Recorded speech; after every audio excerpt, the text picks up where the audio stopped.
හොඳයි අයබෝවන් සුබ දවසක් ප්‍රාර්ථනා කරන මගේ ආදරණීය යාළු සියලුම දෙනාට අද වීඩියෝ එකේදී අපි කතා කරන්නේ මාකට් එකේ ට්‍රේඩ් එකක් දාන්න හොඳ දවස් මොනවද හොඳ වෙලාවන් මොනවද හොඳ නැති දවස් තියෙන ඒ දවස් කොහොමද මම ගහරගන්නේ ඒ කරුණු ටික තමයි අද කතා කරන්න බලාපොරොත්තු වෙන්නේ මුලින්ම ඔයාලට කියන්න ඕන අපි ට්‍රේඩ් වලට යන්න හොඳ නැති දවස් තමයි ඊරිදා සෙනසුරාදා වගේ දවස් ඒ දවස්වල ගොඩක් මාකට් වැහෙනවා තාම සුළු ප්‍රමාණයක් තමයි වැඩ කරන්නේ. ඒ වැඩ කරන මාකට් වලත් ටිකක් වැඩිපුර ට්‍රේඩ් දාන අය. ඒ කියන්නේ මේක ඉන්නවනේ ලොකු කැපිටල් තියාගෙන කට්ටිය. ඒ කට්ටියව ට්‍රේඩ් දාන්න පටන් ගන්නවා. ඒ වෙලාවට අපේ සල්ලි ඒගොල්ලන්ට යනවා. මේක එහෙම සිස්ටම් එකක් තියෙනවා. ඒක නිසා අපි ඉරිදා සෙනසුරාදා වගේ දවස්වල ට්‍රේඩ් කරන්නේ නැහැ. අනිත් එක තමයි සඳුදා උදේ වරුවේ අපි ඕඩර්ස් වලට යන්නේ නැහැ. ඒ වගේම සිකුරාදා හවස් වරුවල අපි ඕඩර්ස් වලට යන්නේ නැහැ. මොකද මාකට් වැහෙන දවස්. මෙන්න මේ කරුණු ටික ඔයාලා අනිවාර්යෙන් මතක තියාගන්න.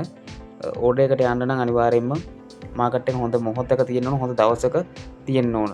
මාකට් වේගෙන් ගමන් කරන අවස්ථාවලදී අපි ඕඩර්ස් වලට යන්නේ නැහැ.